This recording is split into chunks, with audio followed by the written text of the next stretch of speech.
Welcome to the Peak Performance and Peak Satisfaction podcast with Master Executive Coach Sherry Gregoff. Sherry helps business people perform better, get rewarded handsomely, and actually enjoy their work. After having her own career turnaround, she now helps other high-powered business professionals experience the same. Join the movement to work differently. Welcome to the podcast. It's great to have you here.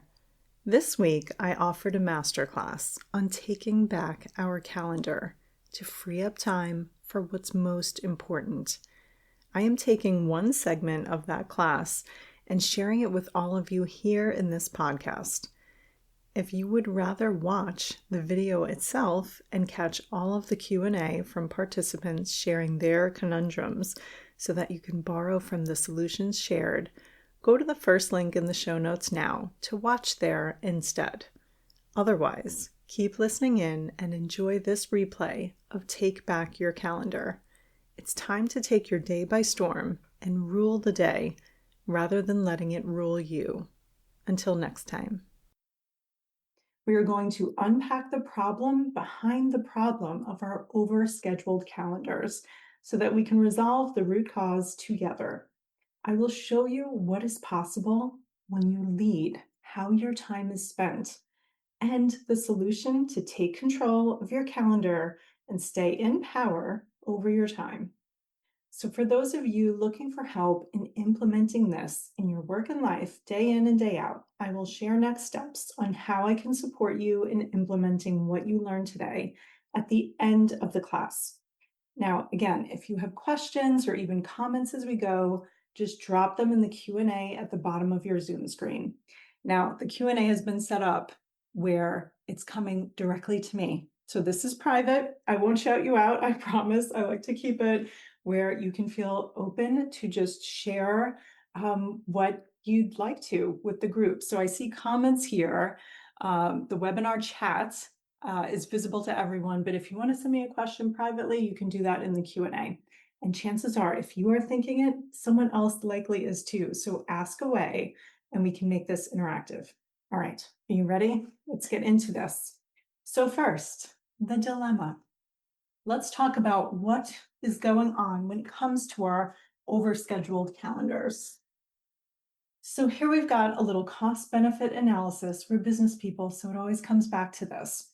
And what happens is when we have this overscheduled calendar, we're realizing that the cost-benefit analysis of the time we invest in our work, it's clearly off. So the costs are outweighing the benefits in the form of the impact that we're making. It might feel light. It might feel like not the results that we want to be having, given all the effort that we're pouring in. So we know something is off kilter, and we'll experience that in our day-to-day. But if we knew how to solve it, we likely would have already. So here are some of the things that weigh heavy on us. So back-to-back meetings with no breaks. So without realizing it, our calendars become overloaded, and it's really with demands from other people. So we may be moving from one meeting to the next. We're reacting to others' asks of us, leaving little time for what we aim to accomplish in our work. As a result, we may start our work after a day full of meetings, or even look to catch up on Saturday mornings. So another cost that's weighing heavy here is the high switching costs, actually. So between each transition, we're toggling from meeting to meeting. That reactive calendar has us switching between one-on-ones with our team members. Maybe we're a part of large initiatives or projects that are having stand-up meetings. We've got meetings with our leader, with our peers, one-on-ones with partner groups that we're doing cross-functional collaboration with. We've got client meetings, maybe firm-wide information sharing sessions. It's a lot. Each has a very different ask of our skills and attention, requiring swift transitions that can really feel draining and make us less effective. So now we've got these exhausting days, and what do we have to show for it? Sometimes it feels like not a lot. And I say this knowing full well, we are very successful business people. We have accomplished a lot of things over the years, but by the end of the day, we may feel spent, and not in a good way.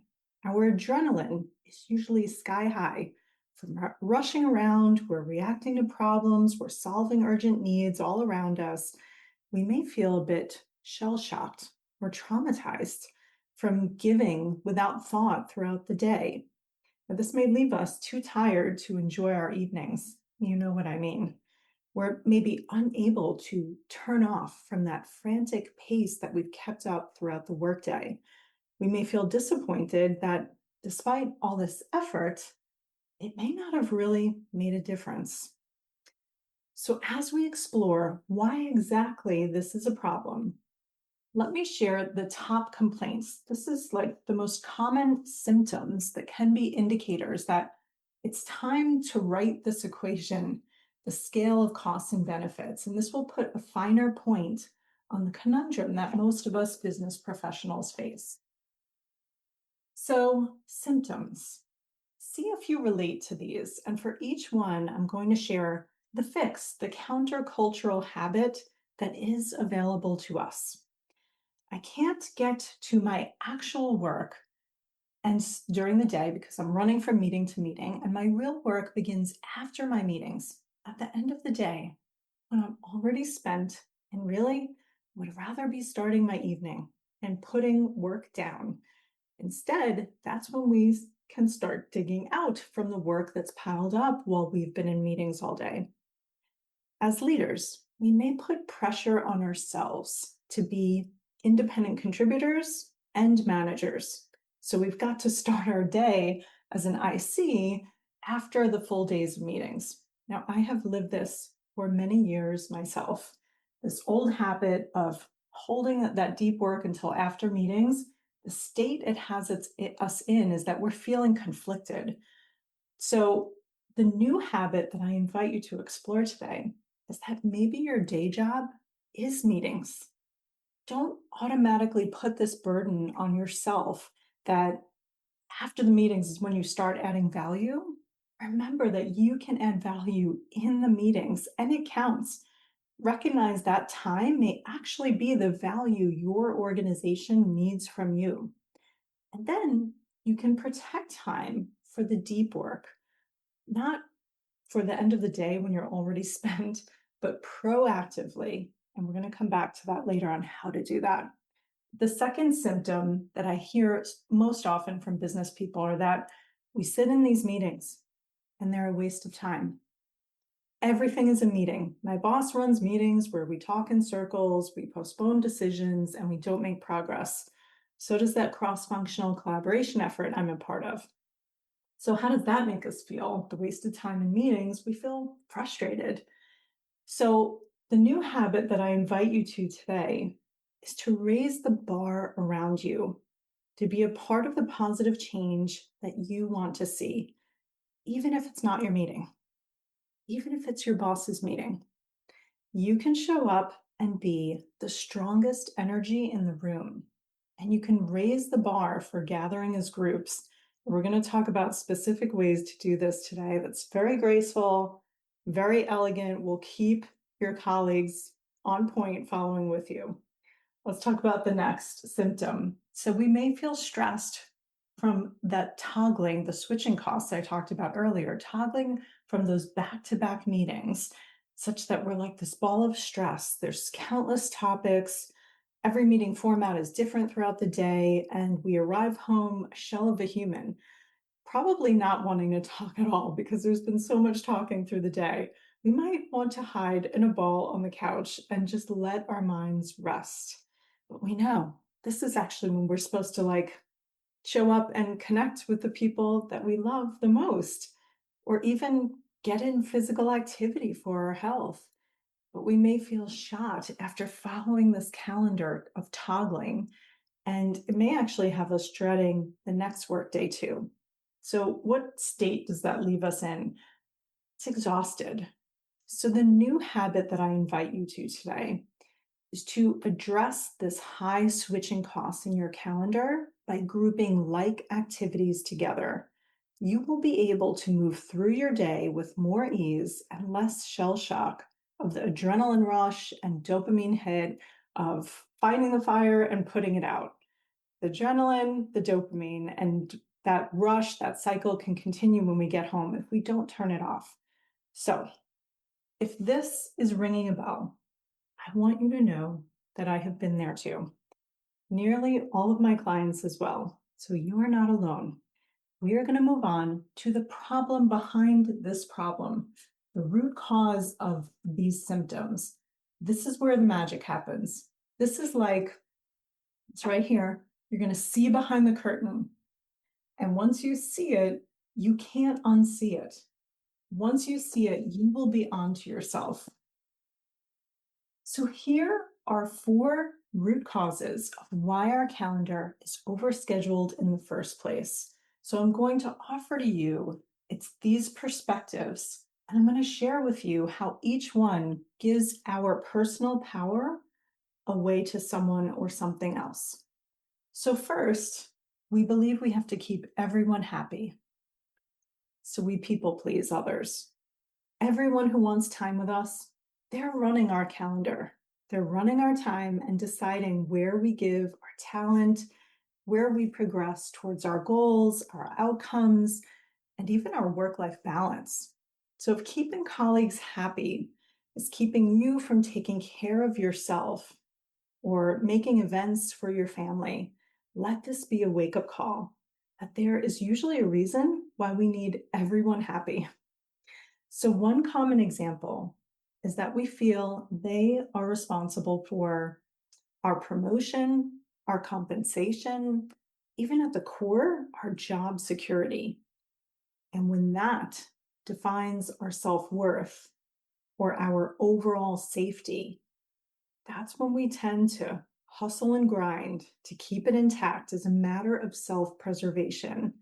So in this case, with the people pleasing, we are relinquishing our power to other people around us in an effort to keep everyone else happy. The second root cause is that we believe everything is important, which, as you know, means that nothing is important. So our brain is oversimplifying here and thinking, we did that one thing, it feels good to accomplish it. So we presume more is more. Let's do more, and we'll feel even better about our contributions. We may be chasing the dopamine hit of saying yes to or completing so many different things. But we know this deep down, when I'm going to say it out loud to remind you. Leadership is about making decisions, about setting priority and direction. So if everything is important, nothing is. If you've got more than 15 meetings in your calendar in a day, like I did for many years, you might be trying to do so many things at once that all of them suffer. In this case, we're handing our power over to what I call the infinite demand, because there will always be more to do, more asks. The third root cause is that society tells us being busy is actually useful. So when we say we're busy, when we tell ourselves we're so busy, it feels useful. It can feel good to say that we're busy. It can feel flattering to feel called to so many things and by so many people. We feel in demand, and we decide that's affirmation that we are valuable. One measurable output is the number of meetings attended, something to point to as evidence of a hard day's work. So we might load up the calendar even as we say it's not what we want, but we do want to feel needed. It helps us feel more secure in the level of success we have had and how to hang on to it. So in this case, we're handing our power over to a need for external validation. It's seeing the meeting count as a concrete measure of our value add and even our self-worth. This comes up for leaders all the time. We may not have the PowerPoint decks or the tangible output that we had years ago in our career. Sometimes it turns into a meeting count.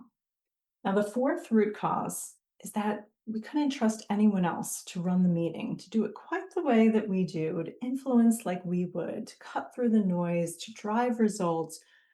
No one can do it quite like me. So it's got to be me. This may be hitting home. One thing for sure is true if this is your perspective: no one will learn to step in for you if you never give them that opportunity. This is when we're resisting delegation, and where it leads typically is to martyrdom. But in this case, we hand our power over to our ego.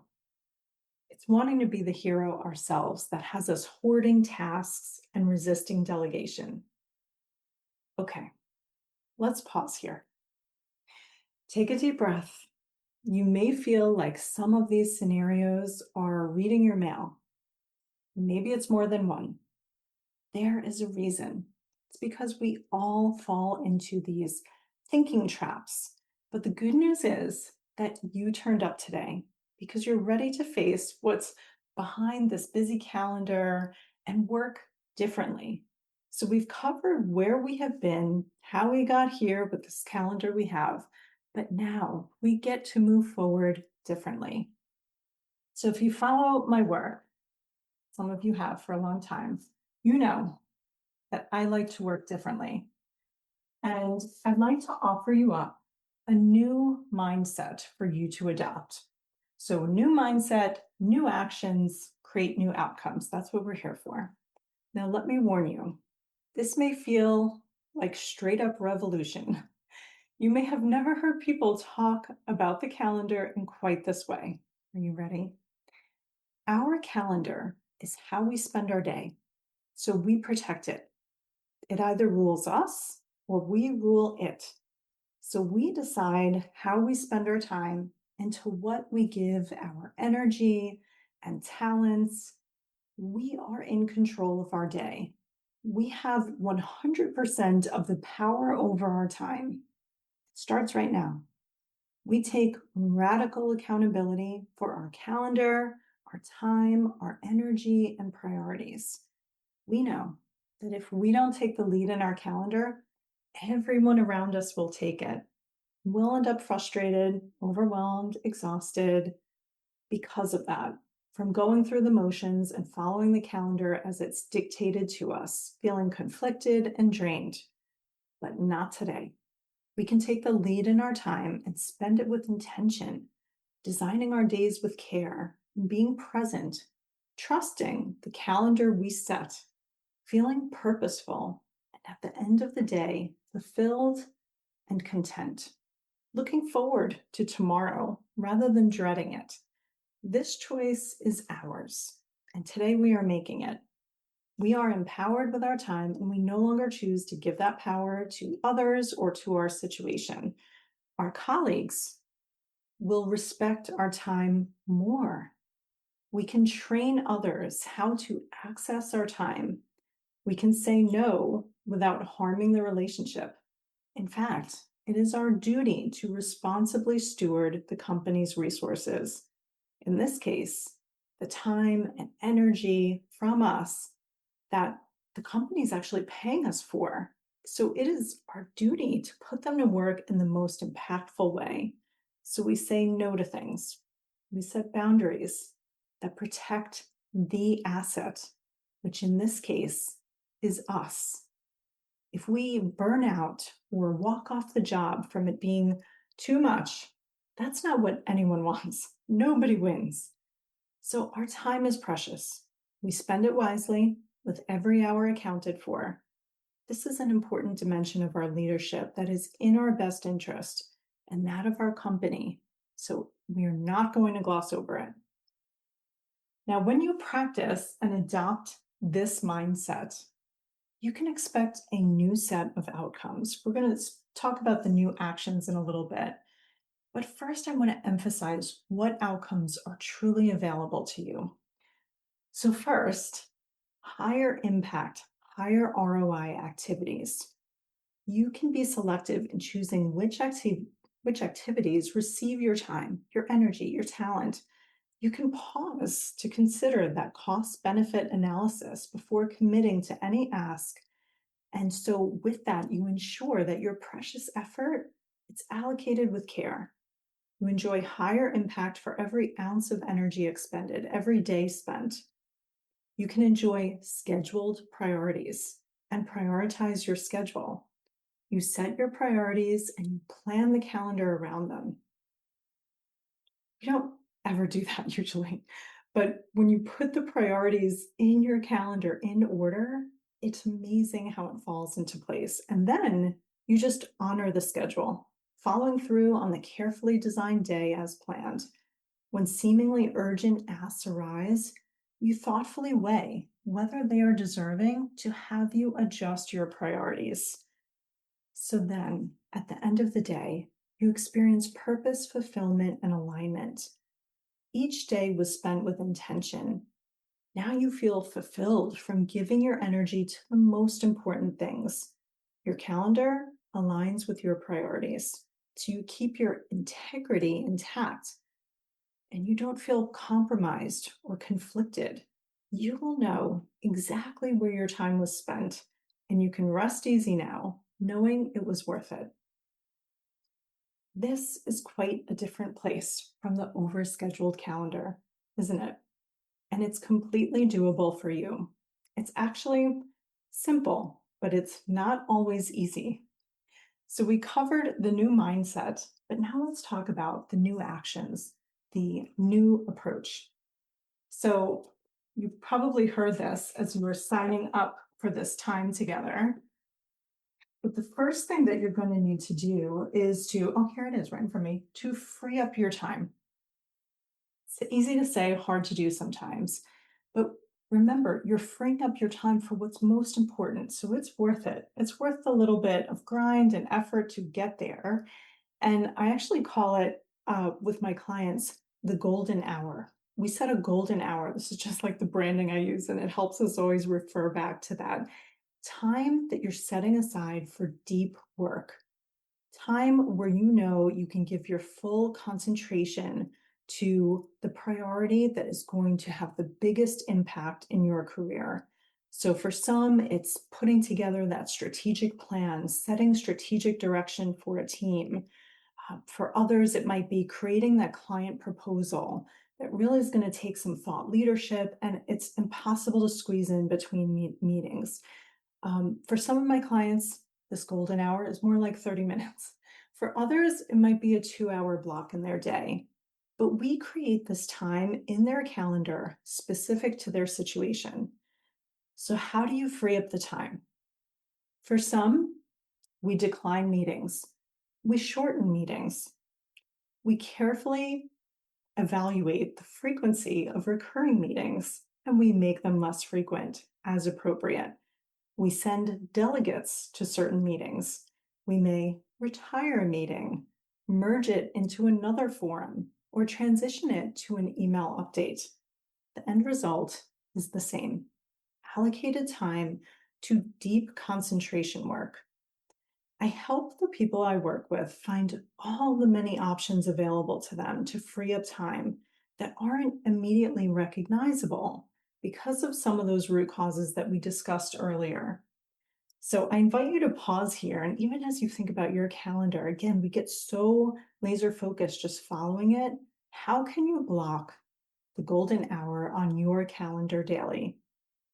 I promise you, the relief can begin immediately, because the stress of not having any time allocated to the most important thing that requires deep work, it can actually make every day feel so fulfilling, like you're so accomplished because it's the most important thing. So instead of fighting to squeeze that in between meetings or at the end of the day when you're already spent, now you have this golden hour. So we've talked about freeing up the time and strategies to do that. It's going to sound funny, but the next step is how to fill it carefully. So sometimes, okay, I've got this golden hour. Now what? Maybe I should look at email. No, no, no, no. So we're going to stop and choose the highest ROI activities. No email sorting, no mindless scrolling, no catching up on the backlog of Slack messages. This time is sacred. And I help clients work through what is the decision of how do I make a decision on what the priority is? If there was only this one thing that you could get done in a day, it would be a successful day. And then you could rest your head on the pillow knowing that you made that day count. I will say, sometimes, even when we have the time allocated, we may procrastinate because that task we set aside, it's not straightforward. Or we don't want to take the big swing with making that big strategic recommendation. So the inbox management, the catching up on administrative tasks sometimes can be a welcome distraction from doing the thing that we know is going to actually make a difference. Doing the thing that is exactly what stands between us and next level success. Now, I help people do that and follow through, and we can keep the distractions at bay. So in your golden hour, no distractions, no interruptions. When you identify it, you're going to schedule that golden hour and have accountability. You get it done, and it starts this positive flywheel of momentum on this new habit. It may sound so foreign right now. It is totally doable. And once you start doing it, you feel so empowered. It's actually habit forming. It's easy to continue because you love it so much. So the golden hour. So now we've freed up the time, we've decided how to fill it, when to schedule it. So pause and consider what time of day, what time of week, where do you feel the most charged, the most ready to do deep concentration work? We're going to find your peak performance time when you're feeling productive, creative, ready to kind of like hunker down and focus on that one most important thing. And about timing, we also minimize those switching costs here between the very different activities that we engage in throughout the day by scheduling them with like activities together. This is how we have more ease in navigating the day and less fatigue. So you may have your golden hour that we freed up. You may have ranges of time on your calendar where you're doing your one-on-ones, where you're doing your cross-functional collaboration meetings, but I would group them together. So this way you have less of that switching cost. You know, Tuesday afternoons, that's all my one-on-ones with my direct reports. And it keeps you in one mode, less toggling required, less fatigue. So think about where you want to schedule these blocks of time for different activities, but most importantly, when you are best ready to take on that golden hour of the most important work. And you start to know then to expect more from the day, to create this natural rhythm for what you do on different days of the week and what you do for multiple hour blocks at a time so that your brain can keep up with it easier. Then lastly, how to protect this golden hour. Okay, Sherry, I set aside the golden hour and I promptly get a meeting request from my boss with, the fire drill of the day. Here's what we do. We're going to develop a protocol with people for what to do when someone tries to schedule over a hard block that you have. How to handle even, again, that boss wanting to schedule right over it. What to do on a holiday week or in a business emergency or even a family emergency. These scenarios, this is when we're training other people on how to access your time and your calendar. Setting boundaries without collateral damage is possible. And I've had clients say to me, wait a minute, do I really get to do that? Do I get to specify that? I thought that was only, for other people. So if you can hear me right now, I am granting you permission to set boundaries. It is in this way that you protect that time. So if it's, Sherry, I scheduled my golden hour and the next day I get that fire drill from my boss. Now what? I always tell people there's a few things you want to think about as soon as that comes in, that interruption. Does it need to be me? Do you have a team member who this would be great exposure for? Whether you give them a little room to maybe not get it perfectly right, so be it. Does it need to be you? Does it need to happen now? What is the time sensitivity of that ask versus what you already have planned? And does it need to happen ever? So there are those requests where you're going to gracefully say, you know what, I don't think I'm needed in that meeting. I don't think it's the best use of either of our time for me to show up. You've got it. Let me know how it goes. There's all kinds of graceful and collaborative ways to politely decline or postpone or defer or delegate meetings that are asked of us.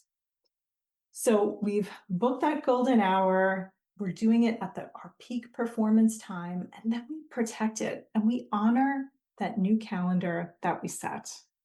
Okay, that brings me to the end of my prepared comments. Now we know the top 3 symptoms that we tend to tolerate, how we feel in the moment, and the new habit that is available to us. We know the 4 root causes that may be behind our overscheduled calendars. And remember, we can't unsee what we saw, knowing exactly how we land in this predicament. We tried on a new mindset, a new lens through which we can view our calendar and our time. We saw the outcomes that that new mindset can create. And we covered a 4-prong approach to solving this calendar conundrum. Now, this masterclass is the tip of the iceberg. Applying what we learned today, it takes practice. We may trip up, we may get it wrong, and end up learning along the way how to iterate and be successful in taking back our calendars. It is so worth it, however. By doing this, we are becoming the next and better versions of ourselves. I help people do this not only with their work calendar, but their entire calendar, personal time included. Everything that we talked about today, how to lead with our time, it's not limited to our time at the office. We don't have to spend our time a certain way. It is our decision where we spend every hour of every day. And of course, how we spend our days is how we spend our lives. So aligning our lives with what is most important to us, of course, it's the perfect place to start in terms of having more satisfaction and more success in your work and in your life.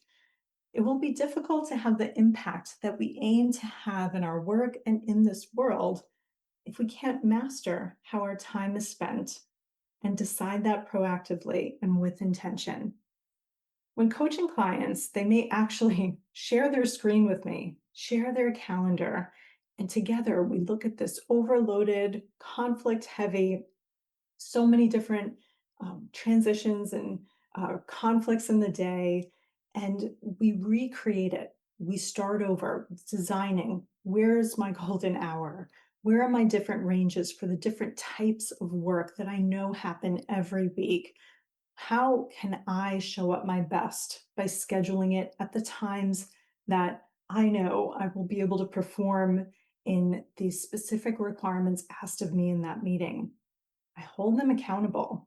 I keep them on track. What happens is we implement some of these changes, we gauge feedback, see how it worked for us. Sherry, I thought I could start with the golden hour at the start of day, but I can't focus. I'm too worried there's a time bomb, a ticking time bomb in my inbox. I need to look at that first. Actually, it's early afternoon. That's the prime time for me to make my golden hour. Perfect. So these are things that we're learning as we go. They're almost like, think of it like small experiments. We implement, we adjust the approach, and then we go again. There will inevitably be curveballs at the office and in life, but we can persist in working our careers and living our lives by design. And the amount of headspace that this frees up is incredible. When that internal conflict of not living your day out of alignment with your priorities and values, or feeling stretched so thin that you couldn't possibly be successful, when that burden is lifted, there is a new level of freedom that we experience. It is so energizing. It is empowering. We show up in an entirely new way that we may have never even thought was possible for us. And just stop and think about that when you roll up to your leadership meeting and you're feeling like you just got pulled through all these different meetings from all these different people that probably weren't the best use of your time, how do you show up? A little frustrated, a little tired, a little ready to get on with things, versus how you show up at that leadership meeting where you just did 2 hours of deep work on setting the strategy for your team, your function. You're ready to go. You feel so good about your contributions, and now you're ready to turn to the new topic. And again, our brain's going to offer up, this sounds great. When we get through this busy season with work, or when we close that big transaction, or when we make it to that next vacation, then we'll get a reset, we'll be able to relax, be happy, feel more content with how we're navigating our days. But in the meantime, life is still happening, time is still passing. Don't let it pass you by. The time to find contentment and peace in how we spend our days, it's right now. So this very tangible, very specific next step of taking control of your calendar, you can have more success and satisfaction. Do not buy into this narrative, this pervasive narrative in our society that this is just how it is, we're adulting, or to have a high-powered career, this is the price you pay. That is false. And now you know exactly what next steps to take to work differently. Looking for support in applying the principles and strategies in today's episode? Sherry coaches clients one-on-one as their trusted confidant and advisor, helping each client create the work and life they had only dreamed of. To schedule your complimentary career strategy session, go to sherrygregoff.com/apply to book time with her today. It's one simple step that can change everything.